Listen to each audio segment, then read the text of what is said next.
नमस्कार मंडळी, मधुस्वर्ण चॅनलमध्ये आपलं सहर्ष स्वागत आहे. आज आपण जरा वेगळ्या विषयावर बोलणार आहोत. आज आपण करणार आहोत सोनचाफ्याचं कलम. तर तुम्हालाही शिकायला आवडेल. ही जी रोपे आपण बघतोय ती आहेत जंगली सोनचाफ्याची, जी बियापासून बनवली आहेत. ही रोपे आपण लावली तर याला फुलं येण्यासाठी बरीच वर्षे लागतात. त्यामुळे आपण ही रोपे कलम बांधण्यासाठी वापरू शकतो. तर चला मग पुढे बघू. रोपं आपण बघू शकतोय.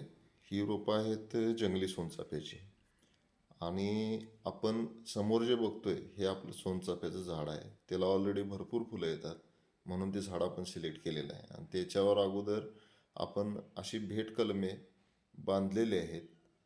आणि ही जी आपण रोपं आता आणलेली आहेत, ही रोपं आता आपण मी तुम्हाला त्याच्यावरती बांधून परत मी एकदा दाखवतो. कलम करून तुम्हाला डेमोसाठी मी हे दाखवणार आपण आहे. सायन्स सिलेक्ट केलेली आहे आणि हे जंगली रोटस्टॉकचं झाड आहे. तर ह्याला आपण ह्याची साईज कुठं मॅच होती ते बघायचं पहिल्यांदा, म्हणजे जेणेकरून आणि हे कलमाची जी सायन आहे ती एक साईजची असली पाहिजे. आता आपण त्याची साल काढून घेणार आहे.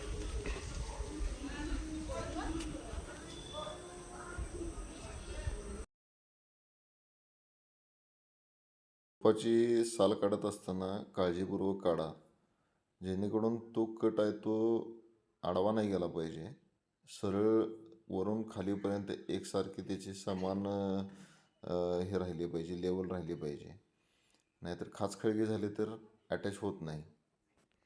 आता आपण त्याच्या मातृवृक्षाची जी फांदी आहे फुले लागणारी, त्याची साल काढून घ्यायची आहे. आणि त्याची साल काढत असताना अगदी वरच्यावर, म्हणजे जिथं आपल्याला जेवढी गरज आहे तेवढीच साल काढून घ्यायची. जास्त खोलवर नाही काढायची. आणि त्याला अगदी व्यवस्थित जुळवून धरून दोन्हीकडील साल त्याची एकमेकांना चिकटली पाहिजे. ह्या पद्धतीनं त्याला पकडून खालून वर टेप, ग्राफ्टिंग टेपनं आपल्याला गुंडाळायचं आहे. आणि ती ग्राफ्टिंग टेपनं गुंडाळत असताना काळजी ही घ्यायची आहे की ते टाईट झालं पाहिजे. ते लूज नाही राहता कामा नये. त्याच्यामध्ये पाणी किंवा हवा आत गेली नाही पाहिजे.